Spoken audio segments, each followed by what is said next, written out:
Ladies and gentlemen, good day and welcome to Q2 FY2024 earnings conference call of Tilaknagar Industries Limited, hosted by Systematix Institutional Equities. As a reminder, all participant lines will be in the listen-only mode, and there will be an opportunity for you to ask questions after the presentation concludes. Should you need assistance during the conference call, please signal an operator by pressing star, then 0 on your touchtone phone. Please note that this conference is being recorded. I now hand the conference over to Mr. Himanshu Nayyar from Systematix Institutional Equities. Thank you, and over to you. Thanks, Yashashri. Good morning, everyone. I would welcome all participants on behalf of Systematix Institutional Equities team and would like to thank the management of Tilaknagar Industries for giving us the opportunity to host them. We have with us Mr. Amit Dahanukar, Chairman and Managing Director, Mr. Abhinav Gupta, CFO, and Mr. Ameya Deshpande, President Strategy and Corporate Development. The company has delivered another strong quarter with volume growth well ahead of industry and improvement in both realizations and margins. Would request the management to start with some opening remarks and then we'll take questions. Over to you, sir. Good morning, everyone. Thank you for joining us on Quarter 2 and H1 FY2024 results earnings conference call. We continued in Q2 where we left off in Q1 of FY2024.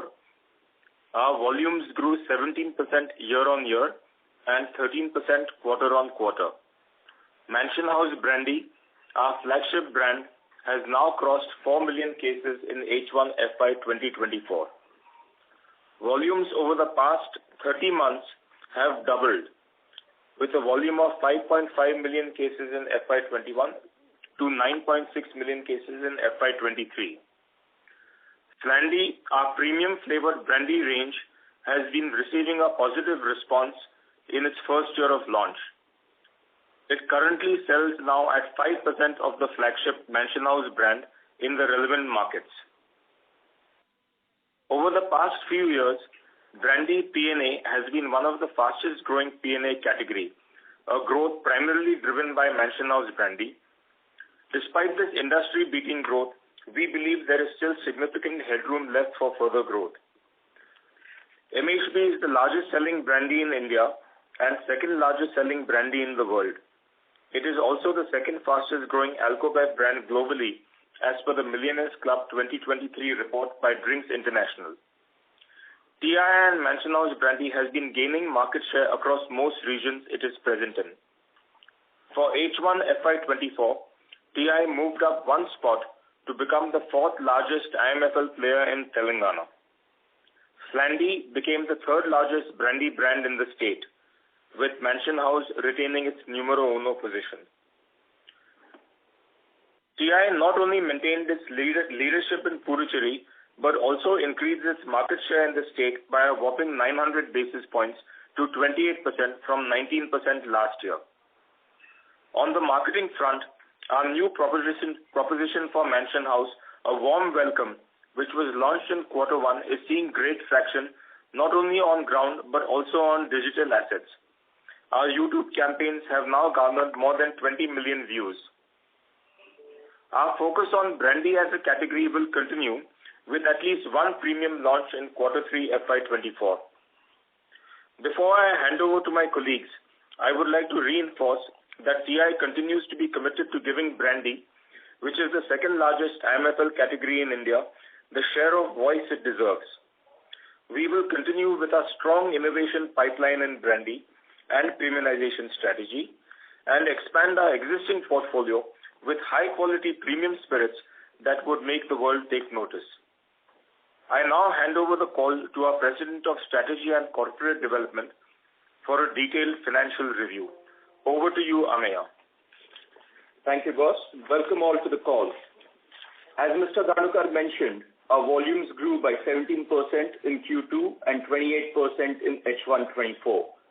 Our Q2 volumes are the highest quarterly volumes since FY15, despite Q2 historically being the third strongest quarter only after Q3 and Q4. Our NSR increased to rupees 1,273 per case for Q2 FY24 and 8% growth YOY, leading to net revenue increase to rupees 354 crores and growth of 29% for the quarter. This increase in NSR is on account of a steady mix of price increases, brand and state mix. While there was no new price increase received in this quarter, Q2 was the first quarter with full quarter impact of price increase received in Q1 in the state of Telangana. Our P&A volume mix continued to be strong with approximately 80% saliency of total volumes. Our EBITDA increased 51% year-on-year in Q2 to rupees 47.4 crores. The EBITDA for H1 stood at rupees 85.8 crores, that is a more than 60% growth. EBITDA margins also increased almost 2 percentage points to 13.4% compared to 11.4% a year back. This increase in margins is on account of price increases as well as operating leverage coming into play. Also, margin expansion was despite the inflationary headwinds plaguing the industry, especially on the E&A side. In fact, on a YOY basis, our ANSP spend as a percentage of net revenue increased by almost 90 basis points or by almost 4 crores in absolute terms. Otherwise, our EBITDA margin and absolute EBITDA would have been higher. I'm also glad to share that we completed the refinancing of the Edelweiss ARC debt, wherein we prepaid rupees 176 crores to settle all outstandings to EARC. This was refinanced with a fresh term loan from Kotak Bank of rupees 130 crores and the balance being paid out through existing cash reserves. The Kotak loan has a maturity period of 4 years and provides us with immediate flexibility in managing cash flows, enabling investment in brand building. As of September 23, our net debt stood at rupees 141 crores. It has come down almost 250 crores over the past 30 months. There has been an increase of around rupees 5 crores over the last quarter. This was predominantly on account of additional working capital investment in the business, on account of excise duty hike in Karnataka, as well as expansions in receivable cycle in Telangana, both key states for us. However, we continue to expect to be near net debt free by March 25. To conclude with the opening remarks, overall, we are seeing good growth in our established brands MHB and CNB. Our recent brands, especially Flandy, continues to grow market share at a rapid pace and it's meeting its purpose of making brandy more aspirational and youthful. To add to that, our financial position is strong and we continue to generate good amounts of cash flows which can be reinvested for profitable growth. With that, I would now like to open the call for Q&A. Thank you very much. We will now begin the question and answer session. Anyone who wishes to ask a question may press star and 1 on their touchtone telephone. If you wish to remove yourself from the question queue, you may press star and 2. Participants are requested to use handsets while asking a question. Ladies and gentlemen, we will wait for a moment while the question queue assembles.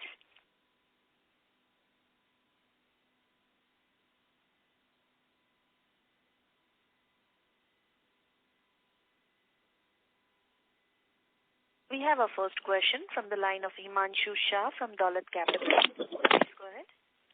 Hello. Yes, Hello. Mr. Shah, we can hear you. Please go ahead. Thank you. Congratulations for a great set of numbers. Just a couple of questions. The first is the bookkeeping question. Despite healthy volume growth and price increase, full quarter flow through of price increase, gross margins have been down on a quarter-on-quarter basis, almost by 160 basis points. So anything specific over here? Basically, is this on account of increase in E&A prices? And if you can provide the outlook on E&A prices, like what has been the increase quarter-on-quarter basis in E&A prices and the exit quarter E&A prices? This is the first question. Sure. So Himanshu, we'll take it a question at a time. But yes, you're right in terms of the impact on gross margins has been predominantly on account of E&A prices. So E&A, if you look at it from an exit perspective for Q1, or rather on a blended basis in Q1 was around 67 per liter, which closed on a blended basis at 69 per liter. However, the exit rate was actually 70, right? So there has been a steady increase in ENA prices. In terms of providing any kind of guidance on ENA prices, see, it is a volatile situation currently, right? So even as we speak, the prices have increased a further 1 rupee per liter in the current month, right? So that is on the increase. However, we do hope that this will kind of turn by December, by the new harvest and all of that, and then we should be looking at again Q1, Q2 levels over the next quarter or so. Sure, sir. So, and the exit rate you mentioned is 77 per liter versus full quarter average of 70 per liter? No, I said 71. 71. Okay. Fine, sir. This is very, very helpful. So we will also have to wait and see the impact of the reduction in GST on molasses, which has taken place, which is now stands at 5% compared to 28% what it was earlier. That impact also we will know possibly in this quarter. Yeah. Okay. But the GST probably wasn't getting levied, if I'm not mistaken. At least on grain-based ENA, states were not levying GST. So would there be any specific benefit? No. So this is specifically for molasses itself. So procurement of molasses had a GST of 28% earlier, which has now been reduced to 5%. Obviously, molasses ENA becomes more relevant in the states of Maharashtra and Karnataka.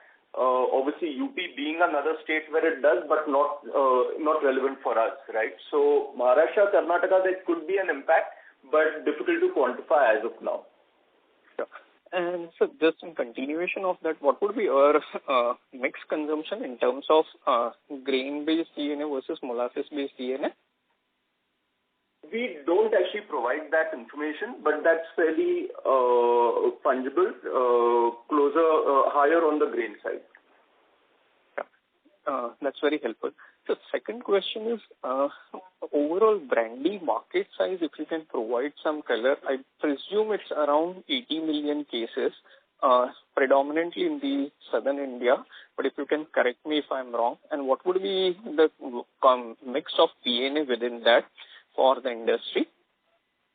Sure, Himanshu.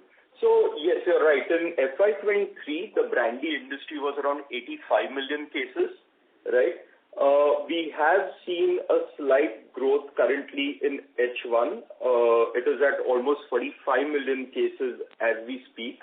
However, I think when you look at brandy, you have to look at it from a PNA perspective. So PNA within the brandy segment occupies around 34% of the saliency as of FY23, right? This has increased to around 34.5% in the first half. Within the overall construct of IMFL, brandy PNA is actually one of the fastest growing PNA categories, right? So if I'm to look at it from a 3-year CAGR perspective, brandy PNA actually has grown at 13% CAGR as compared to 8% for the overall PNA IMFL. Okay, this is very, very helpful. And sir, basis the rough calculation, our market share in brandy PNA should be around 37-38% to 40% range? No, brandy PNA, if I'm only looking at MHB, it will be around 27% of brandy PNA. Okay. So in opening remarks, I believe we mentioned that of the total volumes, 80% saliency is from PNA. And 85-86% of our volumes, closer to 90% comes from brandy. So I was using that number. Yeah. So essentially, if you look at it, 80% PNA would be predominantly, given that Mansion House itself occupies 80% of our total volumes, right? Most of the 80% is Mansion House itself. So it's safe to assume that as a percentage of premium and prestige and above PNA, rather prestige and above brandy, we are around 27 to 28%. Okay. And can I have one more last question? Sure. So with respect to upcoming elections in Telangana, are we expecting any kind of, we have not been able to go through the party's manifesto or anything, but is there any green flags or red flags with respect to the alcobev as an industry for Telangana market? This is first. And secondly, I think so licenses have been up for renewal. So is there any decrease in the number of shops in Telangana? If you can provide color on this too. And this would be the last question. So in terms of future outlook in Telangana, nothing has come to our notice. In terms of the shop licenses, what you mentioned, they will go through the normal renewal in November end, and they should start operating in the first week of December. Okay, sure, sir. That's it from my side. Thank you. Thank you. We have our next question from the line of Chintan Mehta from Lloyd LLP. Please go ahead. Hello. Hello. Yes. Yes, we can Can you hear me? Is my voice audible? Yes, sir. Yes. Thank you. First of all, hello. Yeah, we missed you for a couple of seconds. Okay. So I will congratulate management for the excellent numbers. I have two questions. One regarding on a generic business. So we have reported a fantastic volume growth. Kind of 28% volume growth for this half year versus last half year. I want to understand that is it possible to dissect this particular growth number into a generic growth number versus generic growth numbers in the same brand, same states growth. What could be that number, and what share of growth we are taking from a new product and a new state? That's number one part of my question. And second is that we have seen some softening in our cash generated from our operations, and predominantly because of our working capital. So it would be great if you can highlight that particular thing for us. That's two questions from my side, please. Sure. So, Chirag, the thing is that we don't get into too much of region-wise segregation of volumes. Okay, we don't disclose that level of data. Having said that, all regions for us have actually grown at a similar level. Obviously, state by state, it does differ, right? So that is something that you have to take into consideration, but we actually don't get into that level of detailing as such. Our significantly profitable states of Telangana, of Karnataka, Pondicherry have been growing extremely well. That is the level of comfort or detailing that I can get into right now. With regards to your second bit of the question, yes, you're right. A good amount of there has been an increase, and I believe you're coming to this from an increase of net debt level as well of around 5 crores, right? So that has been predominantly on account of working capital investment, right? Around 43 or more than 40 crores has gone into working capital. Now, if I was to just give you further color on why 40 crores and how did that 40 crores actually come up, you would know that in recent times, around July, there was an increase in excise duty in our key state of Karnataka, right? So that is where a good amount of additional working capital has gone, approximately 8 odd crores has gone over there. Along with that, we have also had a slight increase in receivable cycle in the state of Telangana. It's a short-term impact. However, that has led to a further increase in working capital. So if you see, the number of days has increased from around 43 to 49, and predominantly, as Amay said, by Karnataka and Telangana. We are hopeful that in Telangana the things may smoothen out a bit, but for Q3 we would stick to a guidance of 47 to 48 days. In this quarter it is currently around 47 days. Right. So thanks for answering that. So, taking liberty to ask a follow-up on what we asked. My first question, you said we don't give a detail on state-wise. So my question involved that the same product growth as well. What could be that? I'm trying to understand that what could be the whole reason of me asking is what could be the sustainable number in terms of volume growth. So what do you think that we have an existing branch and we keep on launching the new branch and type of launching the new variant, right? So I want to understand that what is the secular growth in your existing branch versus what could be the growth because of that new launches. So I want to dissect that and it's for a modeling purpose and try to understand your take on this. Yeah, so I think it's a good question. I'll share my perspective on it. If you see quarter two, I think what Ameya also mentioned in his opening remarks, it's the first time the company has actually been active in terms of marketing and advertising.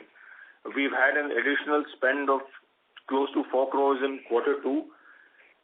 We've been very active on digital platforms as well as on-ground activations. This is the first time, in fact, not only the company but brandy as a category being communicated. This is the first time it's happening. Right. So I do believe this is something which is, led to this growth, and I do see with our sustained activities and campaigns, this growth will continue in the immediate quarters as well. Okay. Thanks for that. Sure. Thank you. That's it from my side. Thank you. We have our next question from the line of Harsh from HDFC Securities. Please go ahead. Yeah, thanks for the opportunity and congratulations to Amit and the entire team of Tilaknagar for this results. So just following up on questions asked by previous participants. So there have been multiple news articles on very strong demand for liquor in Telangana in lieu of elections. So kind of wanted to understand the sustainability of volume growth and how are we seeing things on ground. So that's one. And secondly, additionally, post-price hike in Telangana, there may be steep difference in prices between Andhra and Telangana, which may have led to a lot of cross-border smuggling. So are we anticipating a similar price hike in Andhra as well? So I think, in terms of the elections, I think we've not seen, the industry has grown marginally, but nothing really more than that. And between Andhra and Telangana, the price difference is not much. So I will really not be able to comment on your proposition. Understood. And secondly, just wanted to get any update on our Srilampur distillery operations, with regards to capex spend and commercialization. Yeah, so Harsh, we are yet in the midst of making a decision on that. There's no update that we have on this call with regards to the potential capex that would come up over there.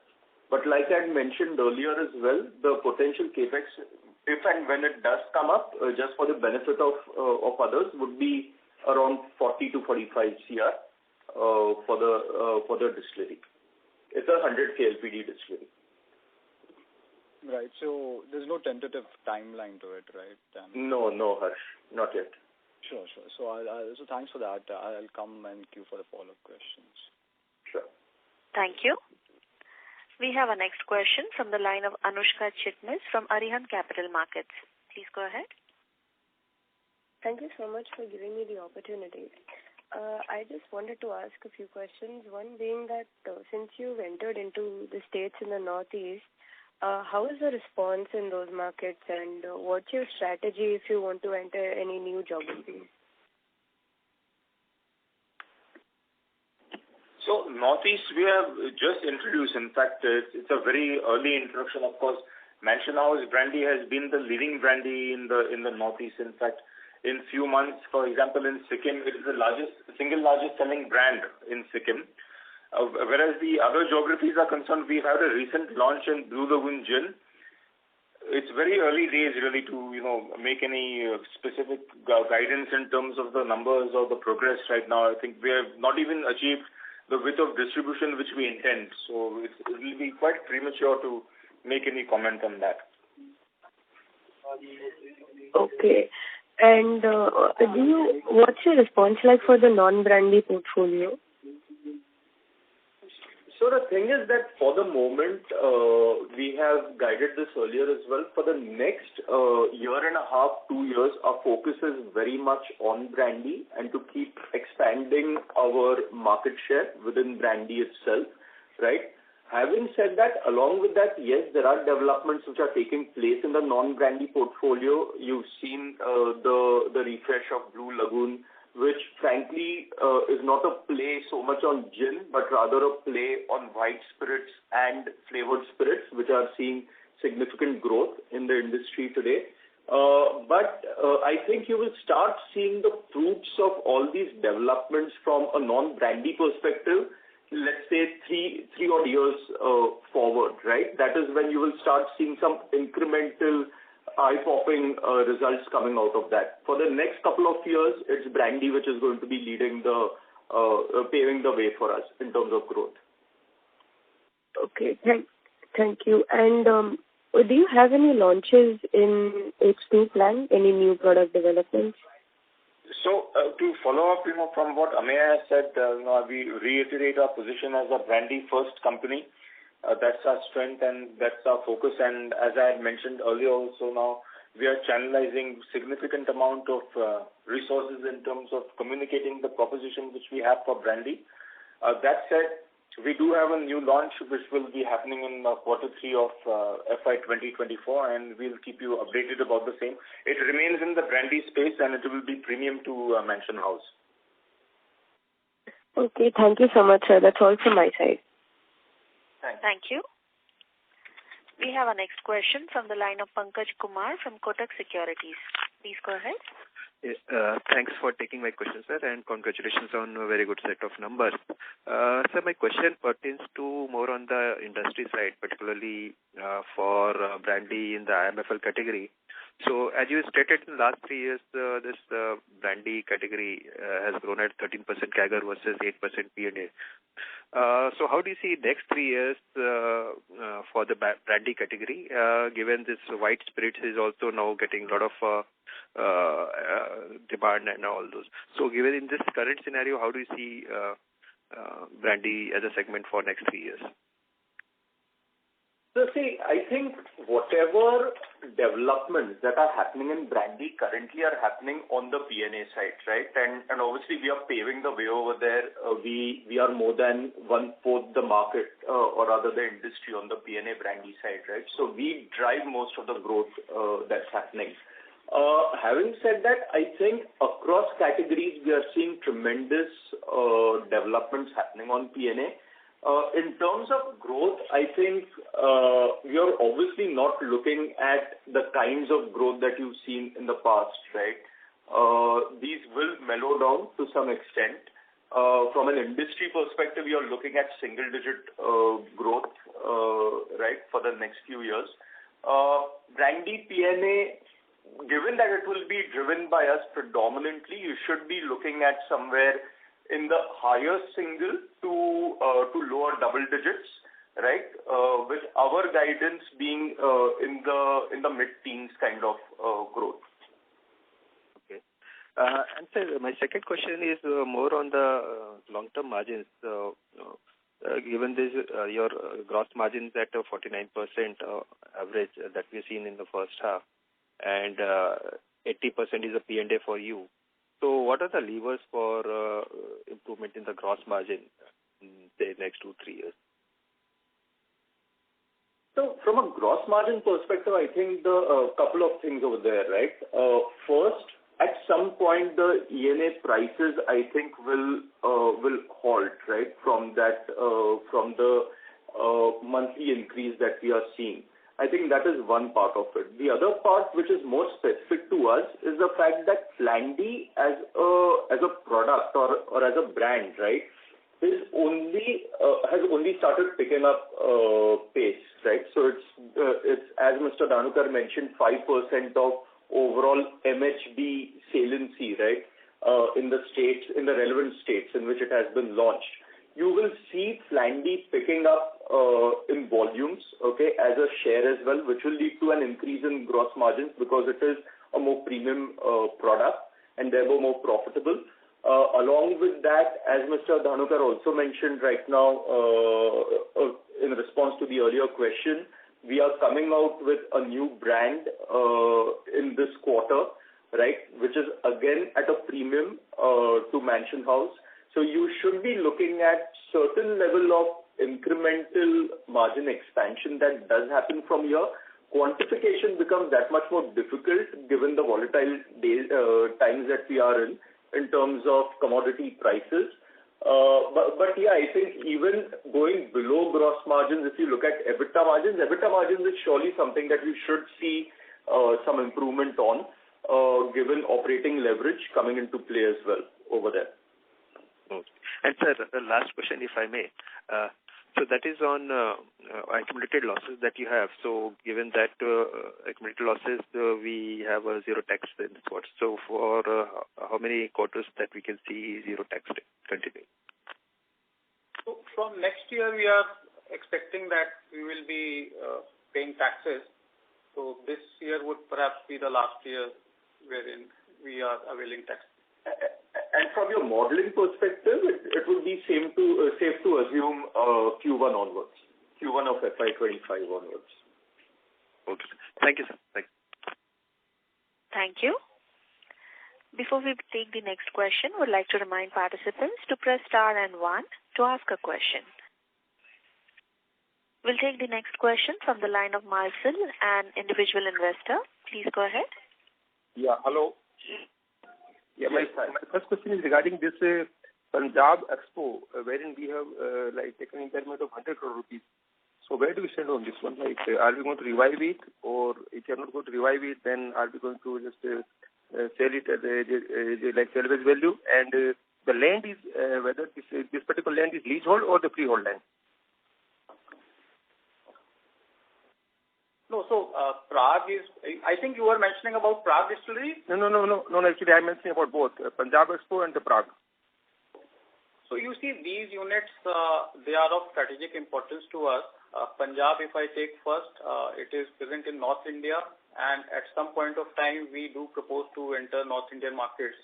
Ultimately, as we see the growth of the company can come from more brands, new brands, as well as the geographical diversification. So that is a strategic unit from North Indian market entry perspective. Regarding Prague, it is present in AP, Andhra Pradesh, and it is very much a unit which we have the license, and recently it has come out of NCLT also. So we are doing production at almost full capacity in Prague, and we will continue to do it in future as well. So this like Punjab Expo, this land is freehold or the leasehold? Freehold, okay. And the second thing regarding this income tax, you mentioned that till Q1 of next year, there won't be any tax liability. So what is our unabsorbed you can say income tax carry forward losses as of 30 September 2023 as per income tax? We have unabsorbed depreciation of around 120 odd crores. So we will be utilizing that in this financial year. So from next year onwards, you should assume full tax payment. And the carry forward losses? So they have already been utilized. Oh, fully utilized. Okay. And my last question, sir, regarding this our dominance in the brandy, but just humble submission, because suppose if we are going to restrict ourselves on brandy, so a point will come when the market will saturate, because the younger generation and so on, they are not much on the brandy. It's more on the cold weather side or you can say army kind of thing. Where the consumption is more so, what's your strategy to launch other alcoholic products? Number one, and number two, which new state we want to launch in the Q3 and Q4, and how is the response in the state which we launched in the recent past? Yeah, so see, just coming to brandy first, right? Now, you rightly said that brandy is a predominantly southern India kind of a play.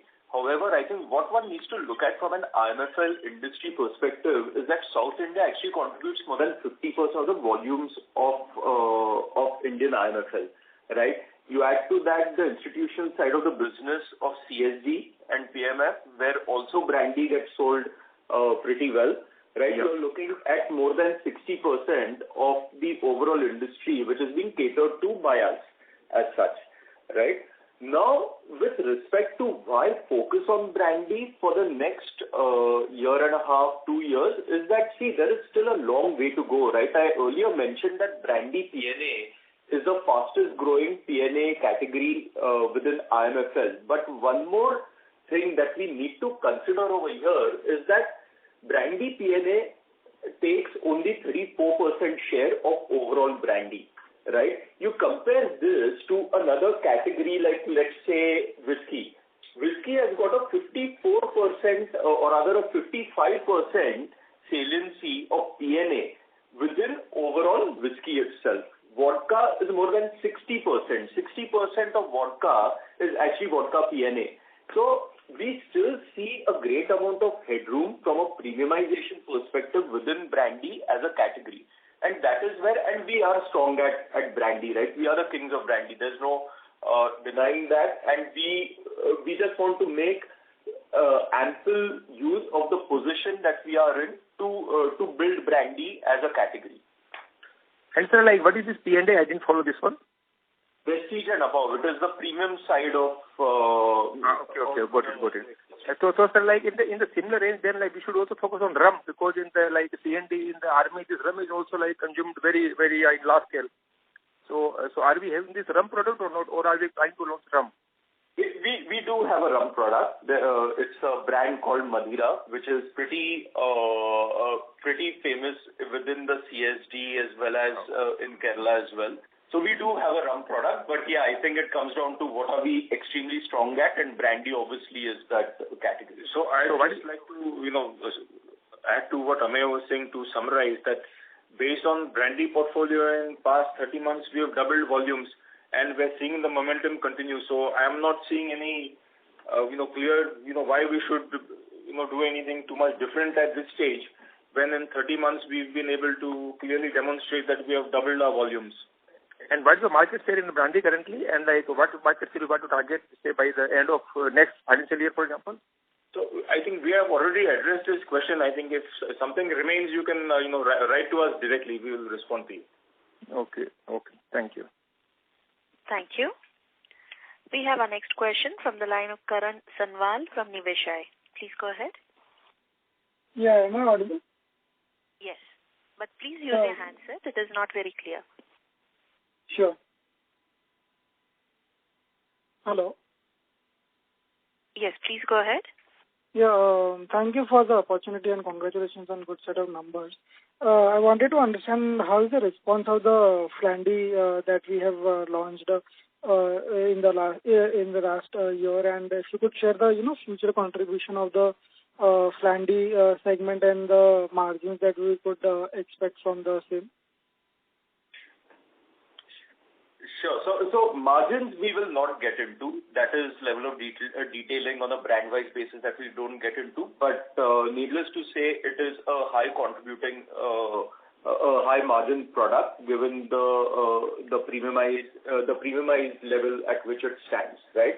With regards to how has it done, as Mr. Dhanuka mentioned earlier on the call as well, we have already achieved 5% of MHB saliency.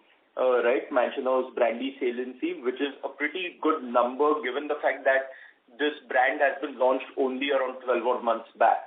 Right, and given the sheer scale of Mansion House brandy, the base itself is pretty huge. So from that perspective, it has done extremely well. Like we mentioned earlier, in the state of Tilaknagar, Flandy is the number 3 brandy. Today, right, in less than 12 months to have achieved that status, I think it's pretty incredible. I think we also need to consider the fact that Flandy is a first of its kind innovation, right, within the industry.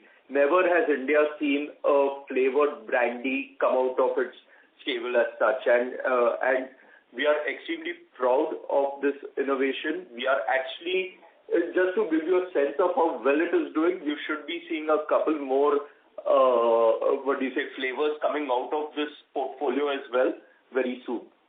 And at retail level, just to give you a sense, Flandy would be at 20 to 25% premium to the Mansion House price. Right. And also another question, like we have as a promoter group, we have diluted our equity to raise preferential issues. So any other preferential issue we are expecting in the recent time, or we are done with that proportion? So we have raised adequate capital. I do not see any immediate need to raise further capital.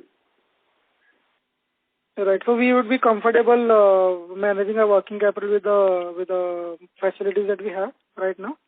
Yes. Okay, that's great. And also regarding we have reduced our pledged promoter shares from around 60-70 to around 20-25. So if I just want to understand which thing have we pledged against, and can we expect this to come down further? So I have given guidance earlier that within this financial year, we should be able to reduce the promoter pledge to 0. Okay.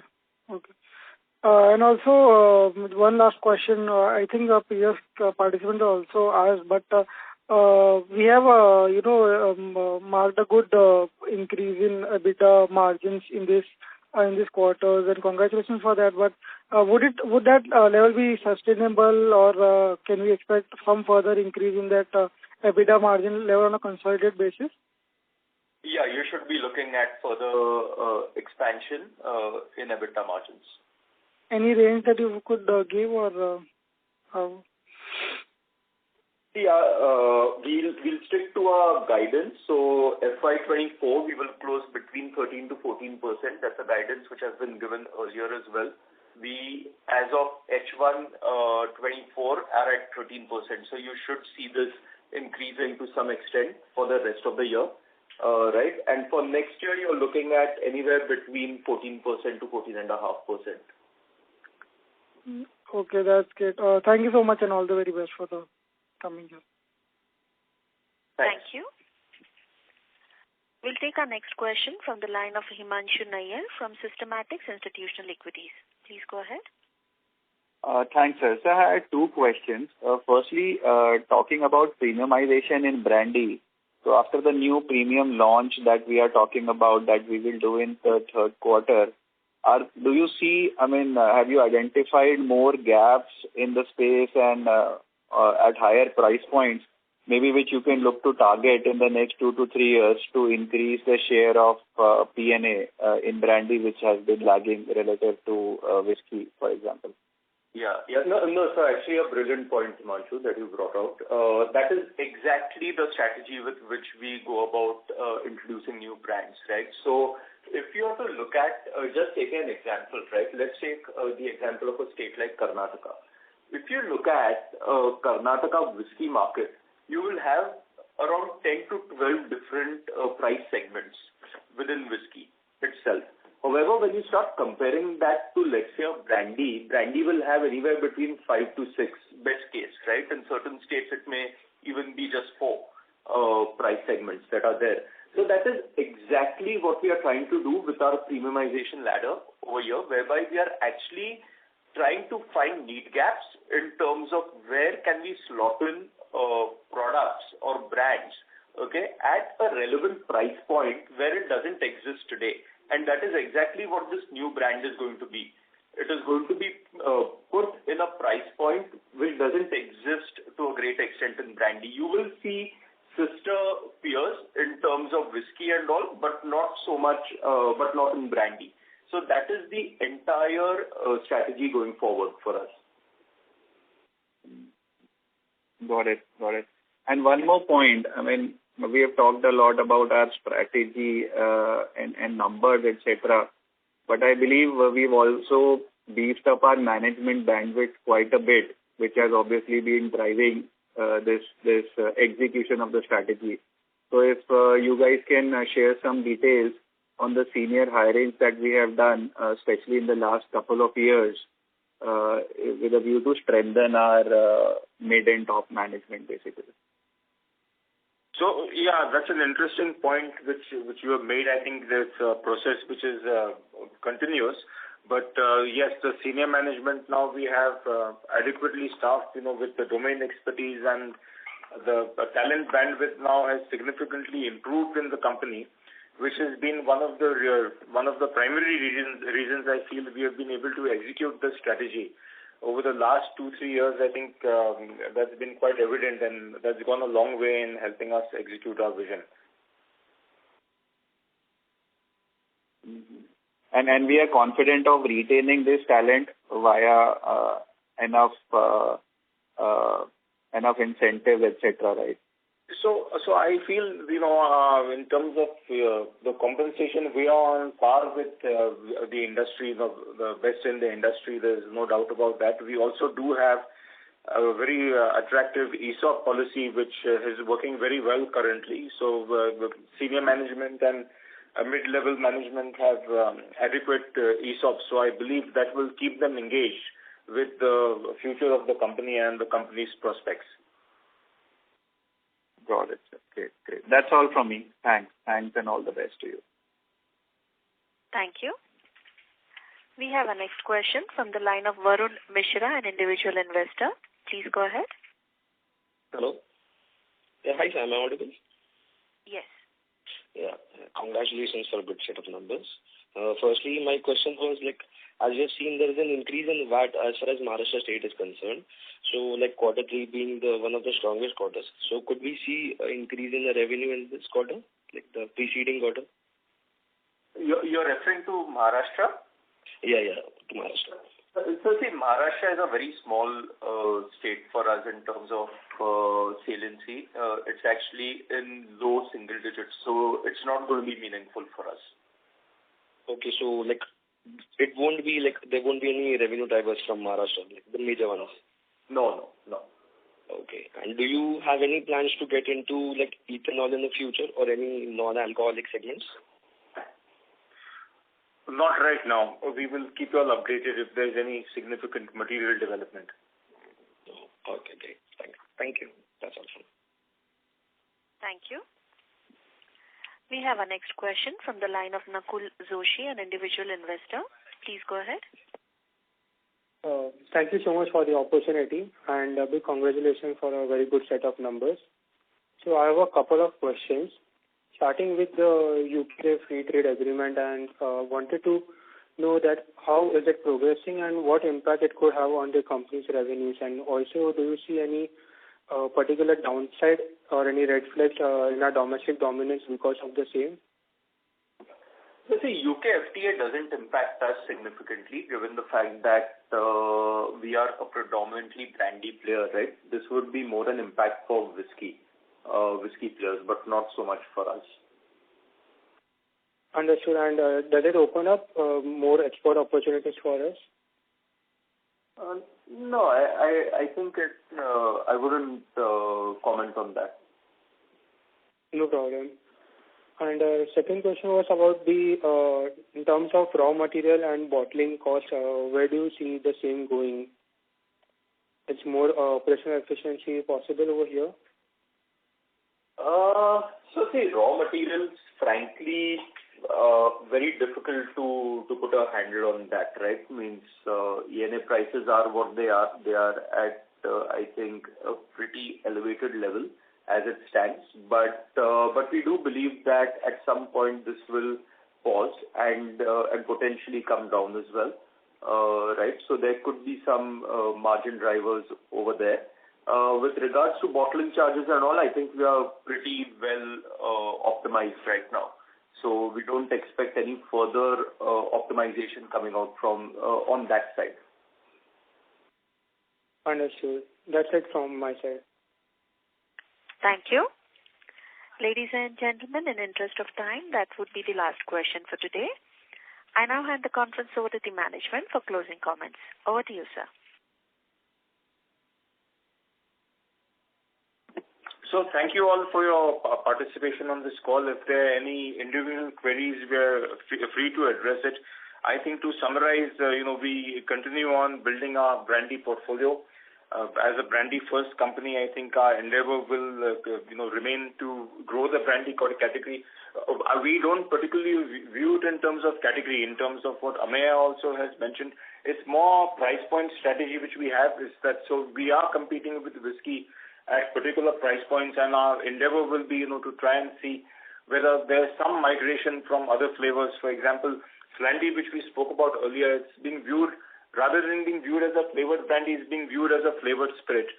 So we have some more innovations in the pipeline. I think exciting times ahead for the company. I think we've been able to have significant growth over the past 2 years. I think the balance sheet is now well capitalized and well engineered, and we can leverage well from this position to deliver better results in the coming quarters. Thank you, sir. On behalf of Systematics Institutional Equities, that concludes this conference. Thank you for joining us, and you may now disconnect your lines.